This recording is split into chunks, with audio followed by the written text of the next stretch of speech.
Kelihatan ya? Ya, Pak. Oke. Ya, di materi sebelumnya kita sudah membahas tentang apa namanya arsitektur komputer ya, di mana bagian-bagian atau elemen-elemen dari komputer itu kemarin ada tiga ya, ada hardware, software, dan juga brainware ya. Kemudian juga di kita kemarin juga membahas lebih dalam mengenai hardware ya. Nah, kemudian juga hardware itu ada alat input, alat proses, dan alat outputnya sendiri dan alat prosesnya ya. Nah, di pertemuan kali ini kita akan coba membahas tentang eh, software atau perangkat lunak ya. Nah, di mana seperti kita ketahui bahwa perangkat lunak ini diibaratkan adalah roh dari hardware itu sendiri ya. Jadi hardware itu adalah badannya, nyawanya adalah softwarenya ya. Software sendiri itu dibagi menjadi umumnya sih dua ya. Jenisnya yang pertama ada eh, nanti kita bisa mengetahui eh, sistem operasi, ada juga utility program dan seterusnya. Oke, jadi apa itu software? Software itu adalah suatu kumpulan beberapa perintah yang dieksekusi oleh mesin komputer dalam menjalankan pekerjaannya. Jadi eh, software ini adalah kumpulan beberapa perintah yang dieksekusi oleh mesin komputer. Nah, software ini sendiri biasanya dikendalikan oleh pengguna atau user atau brainware ya. Jadi kita bisa melakukan perintah ataupun eksekusi di dalam sebuah software ya. Nah, ini perintahnya bukan perintah disuruh ke warung ya, bukan ya. Artinya pergi ke warung enggak ya, bukan secara harfiah. Tapi bisa kita instruksikan atau perintahkan, misalkan menjalankan sebuah mengeksekusi sebuah perintah seperti itu ya. Ini di software. Kemudian apa saja sih di bagian-bagian yang ada di dalam sebuah software? Yang pertama ada sistem operasi ya. Nah, di mana sistem operasi ini adalah komponen mendasar dari software ataupun sistem pada komputer. Banyak yang kita ketahui atau kita sering jumpai sistem operasi yang paling banyak digunakan di Indonesia ini adalah Windows ya. Ada yang menggunakan Windows, ada yang menggunakan Linux. Nah, itu kalau kita lihat di sini ya, ada Mac OS dan sebagainya. Nah, dari beberapa fitur atau dari beberapa software tersebut eh, yang ada memiliki kelebihan dan kekurangannya masing-masing ya. Misalkan contoh mungkin di Windows eh, lebih familiar ya, lebih interface. Artinya eh, kita terbiasa mungkin dari pertama kali mengenal komputer mungkin sistem operasinya sudah Windows atau kebanyakan orang sudah menggunakan Windows ya, sehingga kita lebih lebih apa namanya lebih terbiasa menggunakan Windows dibandingkan sistem-sistem operasi yang lainnya. Tetapi kelemahannya juga Windows juga sifatnya berbayar, jadi tidak gratis ya. Nah, jadi kita harus membeli lisensinya terlebih dahulu kalau mau mendapatkan apa namanya fitur-fitur yang sudah ditawarkan oleh Windows. Sedangkan Linux sendiri, ya ini kan Windows ya. Nah, Linux ini open source dan sifatnya gratis. Kita tidak perlu membayar lisensinya karena ini sifatnya gratis, dan kita juga dapat mengembangkan eh, apa namanya software tersebut. Nah, jadi kita dapat mengedit jika mampu atau mengupdate eh, open source dari Linux tersebut juga bisa. Kemudian dari tingkat keamanan pun lebih diunggulkan sebenarnya Linux ya. Nah, dibandingkan sistem operasi lainnya. Nah, hanya saja ya tadi karena sudah banyak orang yang menggunakan Windows sehingga penggunaan Linux itu sangat jarang ya. Saya pun termasuk yang menggunakan sistem operasi Linux ya. Kenapa sorry, saya juga menggunakan sistem operasi Windows kok, Linux lagi. Windows ya. Kenapa? Karena eh, di beberapa termasuk di ini juga ya, di lab atau di Anda juga menggunakan sistem operasinya Windows. Jadi supaya ada kesamaan, kemudian juga ada beberapa aplikasi juga yang tidak support di Linux. Nah, itu ya. Jadi ya sekarang tergantung kebutuhannya ya. Kalau kebutuhannya memang eh, seperti saya, kalau saya bekerja di ini sebagai dosen ya, saya apa namanya ya, eh, memerlukan sistem operasi Windows ya. Kebanyakan dari mahasiswa juga menggunakan Windows ya. Karena nanti ketika saya melakukan mata kuliah praktikum, nah itu tidak terkendala teknisnya. Oke ya, nah itu jadi bagian dasar software adalah sistem operasi. Kemudian sudah ada yang pernah menginstal eh, sistem operasi sebelumnya di komputer atau di laptop? Belum, Pak. Sudah Pak di Steamik. Belum, Pak.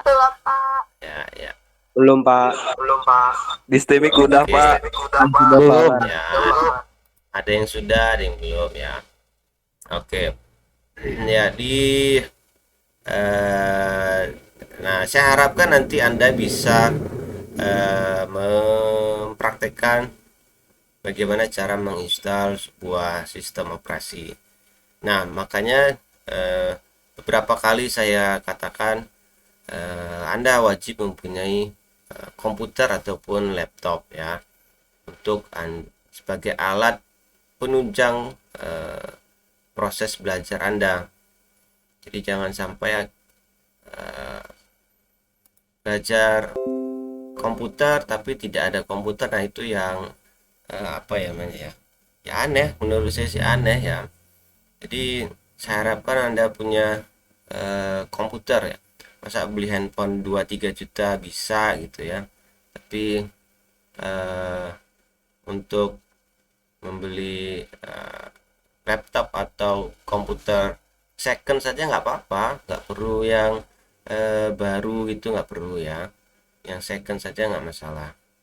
Harga paling 2-3 juta udah bisa kok. Apa nggak ada uang? Uang bisa dicari. Beli handphone aja bisa kok. Ya, ini kan untuk belajar. Jadi komputer atau laptop itu sangat mendukung proses belajar mengajar. Kenapa saya bilang seperti itu? Jadi ketika Anda nanti misalkan hari ini belajar mata kuliah yang praktikum ya, praktikum di komputer. Nah, ini kalau nggak salah di semester 1 Anda mendapatkan mata kuliah praktikum ya. Mungkin Python ya, atau apa lagi ya? C++ mungkin dapat ya. Mata kuliah tersebut materinya.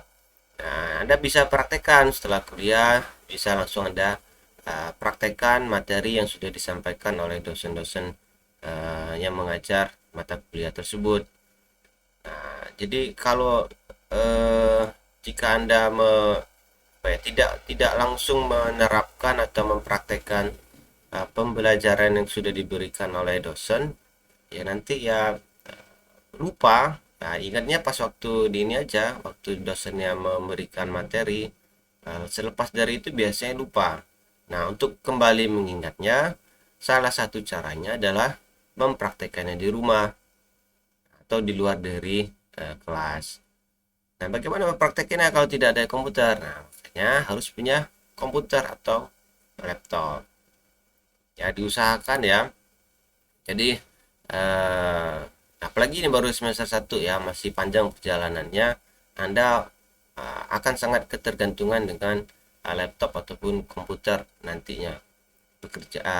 Tugas-tugas dari dosen atau untuk mencari bahan-bahan referensi yang terkait dengan mata kuliah Anda, itu semua membutuhkan komputer ataupun laptop. Walaupun sebenarnya handphone atau smartphone Anda bisa membantu, tapi tidak maksimal. Ya, itu ya. Nah, jadi kembali lagi ke materi. Tadi jika Anda mempunyai laptop atau komputer, Anda bisa melakukan proses instalasi sistem operasi di komputer ataupun laptop Anda, sehingga nanti Anda tidak perlu lagi minta bantuan toko servis komputer untuk menginstal sistem operasi yang ada di laptop ataupun komputer. Ataupun ada laptop atau komputer saudara Anda yang rusak, Anda bisa memperbaikinya, kan ya. Kan lumayan tuh kalau dapat ini ya, dapat bayaran gitu ya. Nah, oke, kemudian setelah sistem operasi biasanya akan diinstal ada namanya device driver. Nah, ini ya. Device driver ini diinstal setelah kita melakukan instalasi sistem operasi di komputer. Nah, di dalam laptop atau komputer itu biasanya ada beberapa hardware yang perlu kita install terlebih dahulu sebelum menginstal aplikasi-aplikasi tambahan lainnya. Contoh misalnya WiFi-nya perlu diinstal lagi ya. Kemudian prosesornya, grafiknya, ya, touchpadnya yang ada di laptop itu perlu kita install drivernya, sound ya, suara itu perlu kita install. Nah, jadi setelah sistem operasi kita install, device driver yang harus kita install di laptop ataupun di komputernya. Kemudian juga alat-alat tambahan lainnya atau perangkat periferal ya. Misalkan printer, ada apa lagi ya? Misalkan scanner, kalau dulu scanner itu harus diinstal dulu. Mungkin ada webcam, ya, kamera, mikrofon, ya, eksternal ya, mikrofon eksternal, ataupun VGA ya, VGA card tambahan dan seterusnya. Nah, itu perlu ada installnya, jadi ada proses instalasinya, dan itu menggunakan drivers. Contoh lain adalah misalkan Anda membeli sebuah laptop, itu biasanya sudah termasuk sebuah compact disk atau DVD driver, isinya software atau aplikasi untuk menginstal hardware yang terdapat pada laptop tersebut. Dan juga sebuah merek biasanya sudah meletakkan software aplikasi drivernya itu di website resminya, sehingga kita bisa melakukan proses instalasi ataupun download di situ ya. Nah, itu tentang device driver. Jadi sistem operasi sudah diinstal, kemudian device drivernya. Setelah device drivers kita install, kemudian apa lagi yang diperlukan? Yang diperlukan adalah utility program, di mana program ini digunakan untuk mendukung, meningkatkan, dan memperluas jangkauan pada sistem komputer. Nah, banyak ya contohnya, bisa kita lihat di gambar yang ada di depan Anda. Itu ada browser ya. Nah, browser pun banyak. Ada Mozilla, ada Google Chrome, ada Opera Mini, ada Safari, contoh-contoh dari browser. Kemudian mungkin di perkantoran diperlukan pengolah kata Microsoft Word, kemudian pengolah angka Microsoft Excel, untuk presentasi PowerPoint.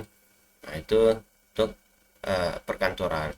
Kemudian mungkin ada juga untuk desainer. Nah, desainer atau di percetakan itu ya, mereka memerlukan aplikasi-aplikasi penunjang untuk pekerjaan mereka. Contohnya ada Photoshop ya, ada Macromedia Flash, CorelDRAW, mungkin mereka menggunakan Blender dan seterusnya. Atau mungkin yang editing video. Editing video misalkan Filmora, ada KineMaster, mungkin ada OBS ya. Banyak tuh yang aplikasi-aplikasi editing video ataupun untuk proses perekaman video ya. Kemudian apa lagi? Sini juga ada antivirus ya. Antivirus termasuk juga utility programs. Ada apa ya, banyak ya, Avira, ada Smadaf, dan lain-lain. Ada yang berbayar, ada juga yang gratisan ya. Tergantung kita maunya yang mana. Maunya yang gratis ya pasti ya.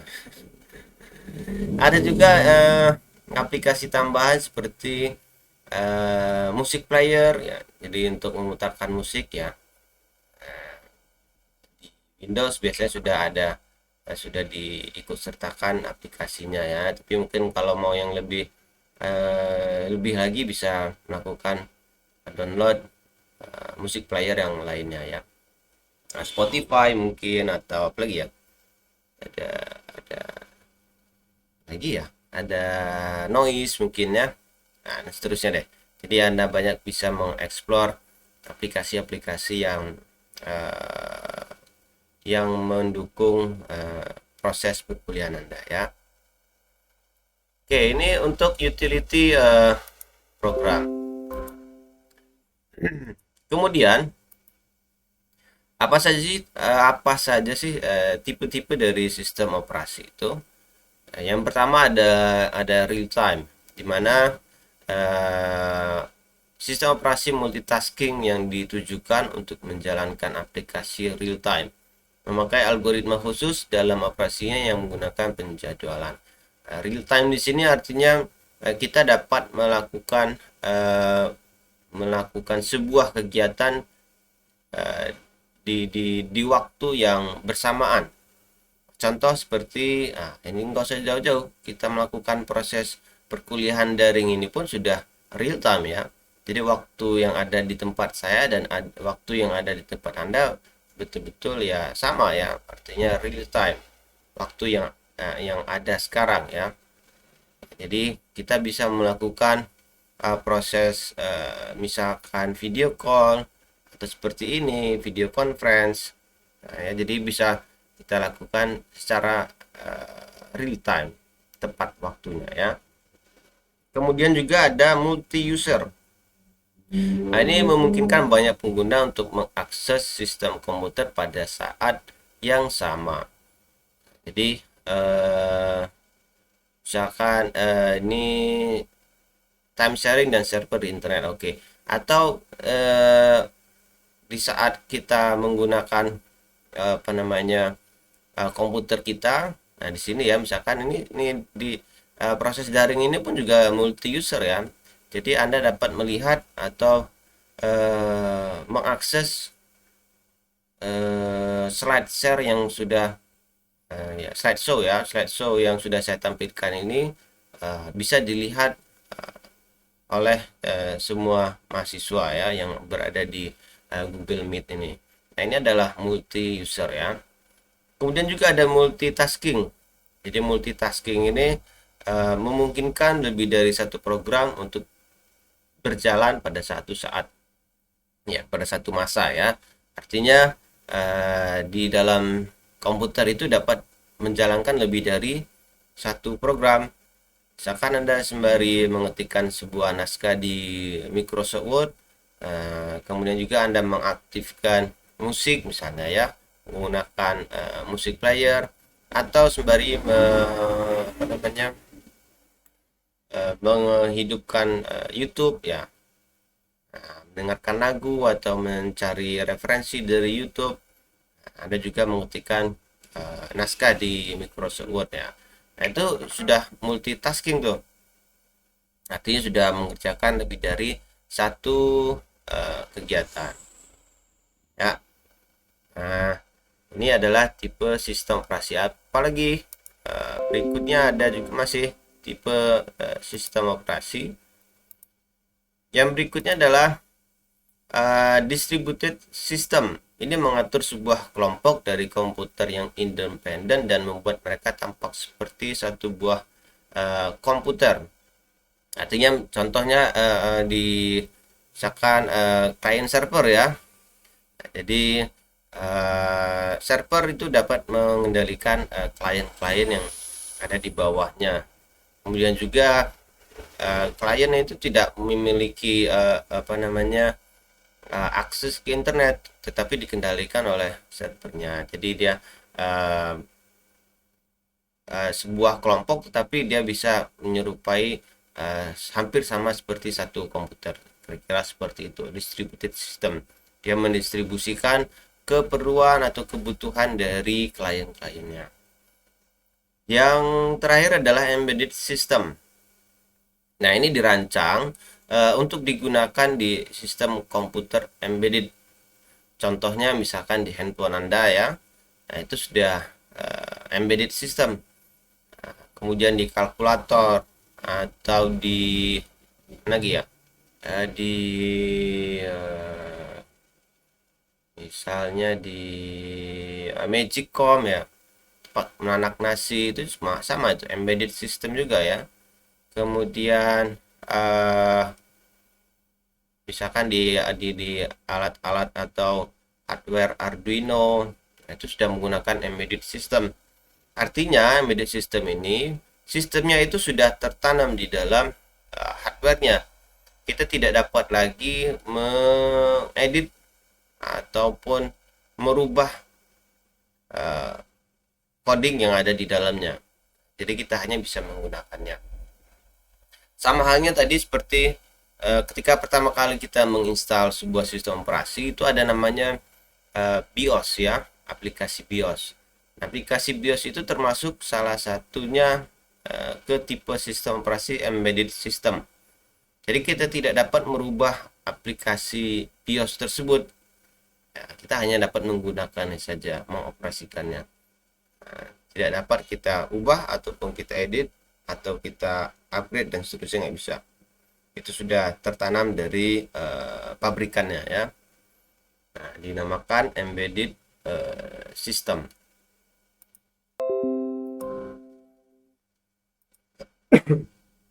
Nah, ini adalah contoh-contoh dari sistem operasi ya. Yang pertama ada Unix. Ini sistem operasi yang dikembangkan pada tahun 1965. Kemudian diberi nama sebelumnya namanya Multiplex Information and Computing Service atau disingkat Multix. Nah, ini proyek ini dibiayai sepenuhnya oleh Departemen Pertahanan Amerika atau DARPA. Nah, seperti mungkin Anda sudah pernah dengar DARPA ya. Jadi kalau dalam pembuatan komputer pertama kali itu ini juga terlibat DARPA, Departemen Pertahanan Amerika. Ini sejarah komputer seharusnya sudah tahu sih, tapi nggak tahu ya ini Anda dapat materinya atau tidak di SMA dulu ya. Oke, nah ini adalah hampir sama seperti Linux ya. Jadi Unix ini adalah open source sifatnya dan bisa kita kita update atau kita edit ininya Windows operasi sistemnya, tapi sangat jarang digunakan ya, sama seperti yang lain juga jarang digunakan. Nah, ini juga sama ya, ini artinya FreeBSD ini ya. Jadi jarang atau apa ya, sedikit sekali yang menggunakannya, maka sekarang mungkin sudah nggak ada lagi ini ya. Tapi ini sebagai contoh saja bahwa sebentar ya. Nah, di sini bahwa FreeBSD ini berbasis Unix juga ya, bersama seperti tadi free ini juga open source juga. Tetapi kelebihannya salah satunya adalah gratis ya, jadi tidak berbayar ya. Nah, kemudian ini juga digunakan oleh Netflix, pernah digunakan oleh Netflix ya. Kemudian sebentar ya.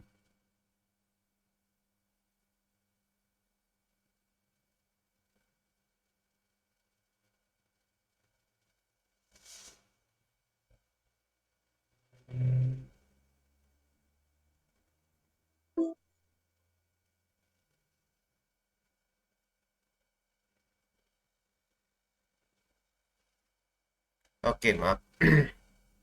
Nah, kemudian performanya juga bagus ya, keamanannya juga bagus karena ya tadi eh, sifatnya open source, sehingga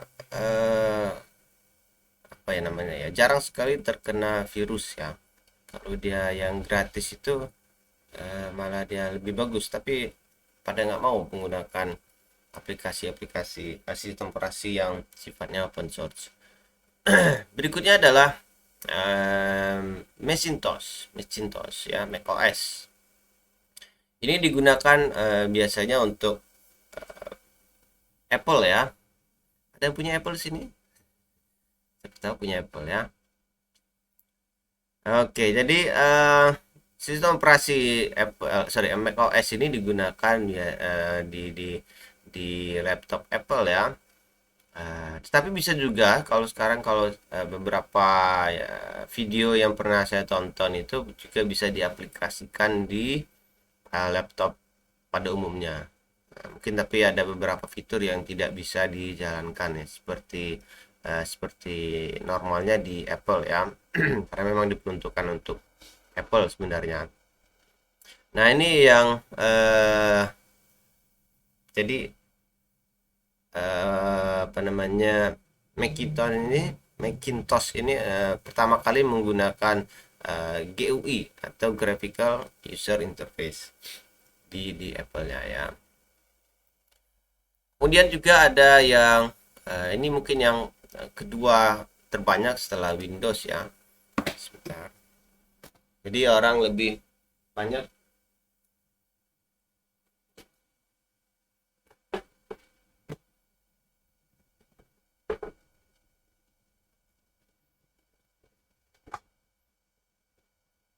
Oke, jadi orang lebih banyak menggunakan Windows dibandingkan Linux. Tetapi ini yang terbesar kedua ya, setelah Windows.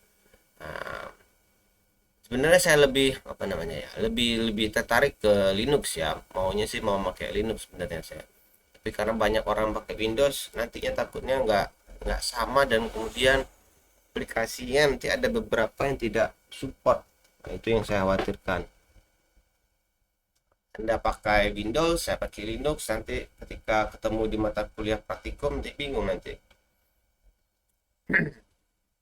Oke, jadi makanya saya menggunakan Windows ya. Nah, tapi apa namanya ya, saya lebih senang sebenarnya menggunakan Linux. Oke, mungkin nantilah kita rubah ke Linux semua ya, biar enak belajarnya. Kemudian juga kelebihannya adalah yang pertama itu sifatnya gratis. Jadi kita tidak perlu bayar ya, tidak perlu bayar untuk menggunakan Linux ini. Kemudian ada apa lagi? Lebih aman dari virus. Jadi kalau ada perubahan di sistemnya, ada yang menyusup gitu ya, kan tidak bisa dijalankan secara otomatis. Jadi harus dapat izin dulu dari penggunanya ya. Makanya virus itu jarang menyerang Linux. Jadi keamanannya lebih terjamin ya dibandingkan dengan Windows ya. Kemudian juga lebih ringan ini apa namanya hardware-nya tidak harus spesifikasi perangkat kerasnya nggak harus tinggi-tinggi. Jadi yang kecil-kecil pun saja sudah bisa kita install OS Linux-nya di dalam laptop ataupun komputer Anda. Jadi kalau Anda mau belajar ya nggak masalah ya pakai Linux. Nah, sekarang pun sebenarnya bisa juga ada beberapa aplikasi yang mendukung dalam satu komputer itu ada beberapa operasi sistemnya. Misalkan di satu laptop ada dua sistem operasi, ada Windows atau Linux, sehingga nanti kita tinggal memilih mau pakai mana nih, Linux kah atau pakai Windows.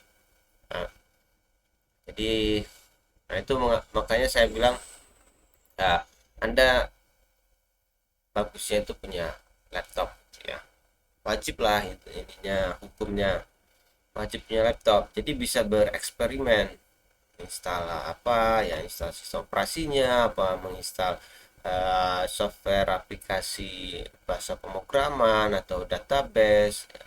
Sebanyak itu yang perlu Anda explore. Kalau nggak Anda explore, Anda nggak ada apa namanya kesempatan untuk melakukan hal tersebut. Jadi di kampus itu hanya garis besarnya saja. Untuk lebih detail, lebih mendalam, lebih deep lagi ya Anda harus apa namanya bekerja sama dengan teman atau punya inisiatif diri sendiri untuk memperdalam keilmuan yang Anda tekuni sekarang. Gitu ya. Jadi ini adalah OS Linux. Berikutnya adalah Google Chrome OS. Nah, ini juga beberapa tahun belakangan ini juga sempat ramai ya pakai Chromebook. Nah, misalkan ya, atau ada yang pakai Chromebook. Nah, sebenarnya saya mau pakai Chromebook juga nih, mau berganti juga nanti mungkin pakai Chromebook lebih apa namanya ya, lebih simple, tapi memang harus ada koneksi internetnya ya. Jadi penggunaannya, kelemahannya itu kita harus ada koneksi internet untuk mengoperasikannya. Hampir sama seperti handphone sebenarnya ya, tapi tampilannya lebih besar, kemudian fiturnya lebih banyak lagi ya. Nah, apalagi sekarang ya. Jadi saya pun sekarang ini lebih banyak menggunakan fitur-fitur yang ada di Google ya. Seperti saya membuat bahan ajar ini menggunakan Google Slide. Jadi bukan menggunakan Microsoft PowerPoint, tidak ya. Saya gunakan Google Slide. Pertama, mudah apa namanya mengoperasikannya. Kemudian juga saya tidak perlu menyimpannya di dalam komputer saya, cukup disimpan di dalam Google Drive itu ya. Kemudian saya bisa share ya. Saya share apa namanya ya, linknya gitu ya, URL materi URL-nya bisa saya share ke Anda nantinya, tanpa harus saya men-share secara apa namanya virtual ya. Share artinya filenya di share gitu aja, enggak, jadi share hak aksesnya saja. Nah gitu ya. Nah ada beberapa dari kita juga yang tidak apa namanya ya, yang belum memaksimalkan fasilitas atau fitur-fitur yang ada di dalam Google ya. Atau jangan-jangan ini ada Google Drive-nya masih kosong aja ini ya, belum pernah dipakai sama sekali itu ya. Jadi kalau bisa dimaksimalkan penggunaan fitur-fitur yang ada di Google ya, karena sangat membantu sekali sebenarnya. Sebentar.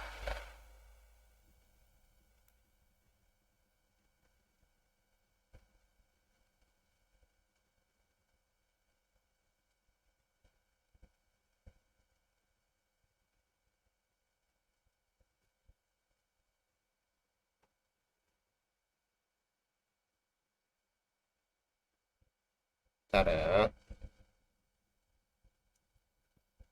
Oke, nah jadi eh beberapa sekolah pun sudah menerapkan eh, Chromebook ya. Ada beberapa sekolah tuh saya pernah dengar itu siswanya sudah difasilitasi Chromebook ya. Tapi nggak dibawa pulang Chromebooknya ya, digunakan di sekolahnya saja dan sudah menggunakan Chrome OS ya. Jadi hampir sama seperti Android ya handphone saya.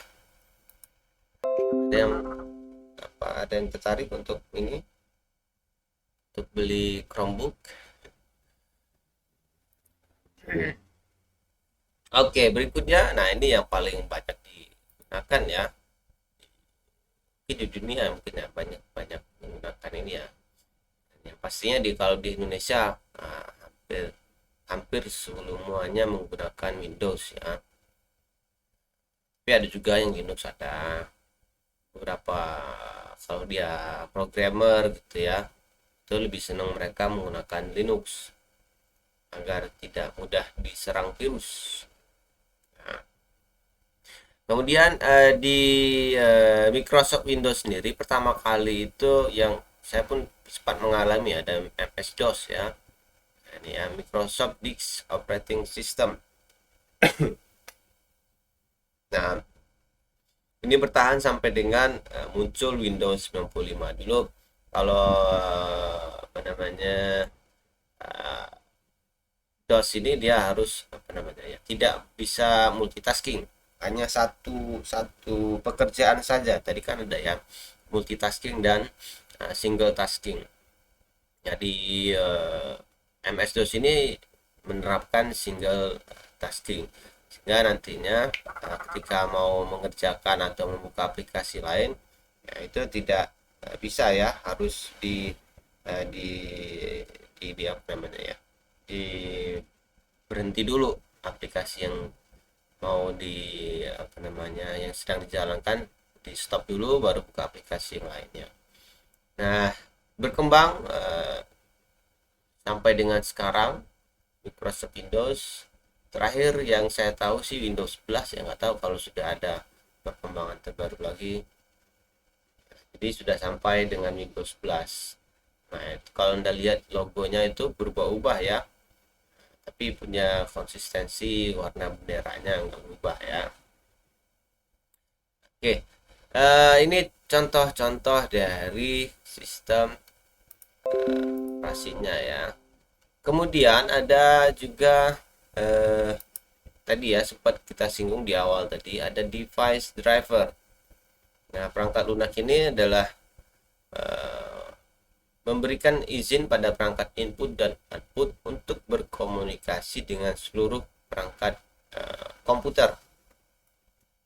Jadi misalkan di sini ya ada apa namanya, ada hardware-nya ya, ada mungkin ada mouse-nya, ada printer, kemudian ada apa lagi, ada keyboard-nya ya, yang alat tersebut memerlukan sebuah driver atau sebuah software ya untuk memaksimalkan penggunaan dari alat ini. Nantinya software tersebut akan diinstal ke dalam sistem operasi.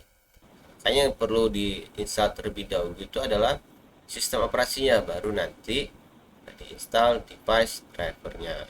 Kemudian ada juga nanti ini user lagi apa namanya, utility program atau software yang kita akan gunakan, apa itu ya, apakah Microsoft Word, Office, PowerPoint, Photoshop, CorelDRAW dan seterusnya.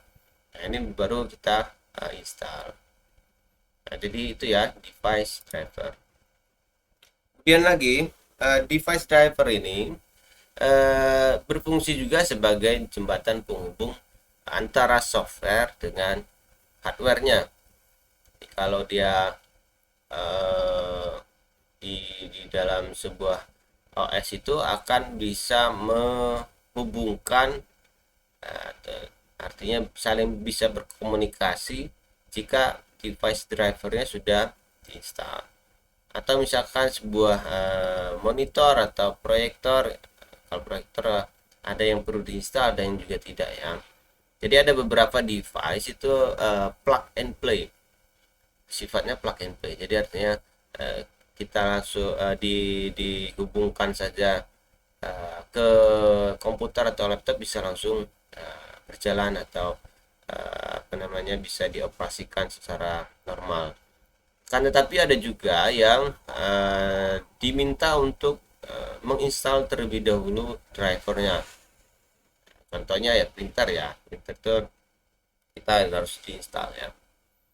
Kemudian juga selain jembatan penghubung, sebagai penerjemah data juga, kemudian sebagai pengontrol input dan output software terhadap hardware-nya ya. Ini fungsi-fungsi dari device driver. Kemudian contoh device driver ini ada tadi ya sudah saya jelaskan juga bahwa di dalam laptop tersebut, kalau kita beli baru biasanya ada device drivernya dalam bentuk CD atau DVD ya, sehingga nanti kalau kita ada saat melakukan instalasi ulang sistem operasi, kita harus menginstal drivernya, itu sudah ada ya, masternya gitu ya. Walaupun sebenarnya di website resminya sudah ada software yang bisa kita download juga ya. Oke, kemudian ada juga contoh device driver yang lainnya adalah VGA ya, video grafisnya ya. Ini contoh Nvidia GeForce driver, ada joystick driver. Jadi kalau kita mau apa namanya, mau main game ya, perlu video card yang lebih apa namanya, lebih bagus lagi kecepatannya, jadi kita harus install drivernya juga. Kalau di officer atau di perkantoran biasanya orang lebih banyak menginstal printer ya, printer ataupun DVD-ROM dan seterusnya ya. Nah, ini adalah beberapa contoh dari device driver. Oke, next adalah utility program. Ini dirancang untuk membantu menganalisis, mengkonfigurasi atau mengoptimalkan atau mempertahankan komputer. Nah, beberapa contohnya ada utility program ini ya. Ada mungkin WinRAR, ada antivirus ya misalkan. Apalagi misalkan ada Microsoft Office ya. Lagi di sini ada ya ini antivirus mah ya kalau di sini ya. Dan juga ada ya banyak ya. Desainer ada Photoshop, mungkin Adobe ya. Adobe tuh banyak lagi tuh, ada Photoshop, Adobe Adobe Reader ya, ada Macromedia dan seterusnya, banyak ya. Ini bisa kita gunakan atau kita install di dalam sebuah komputer kita. Sampai sini ada yang mau ditanyakan?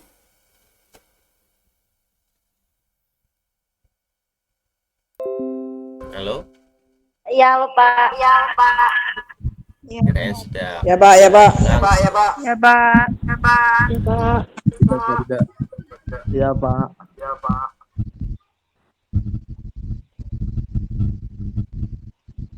Ada yang mau ditanyakan? Silakan.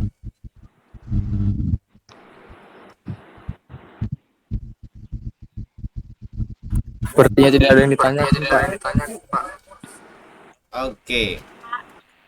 Ya, kalau tidak ada yang ditanyakan, ini ada tugas ya.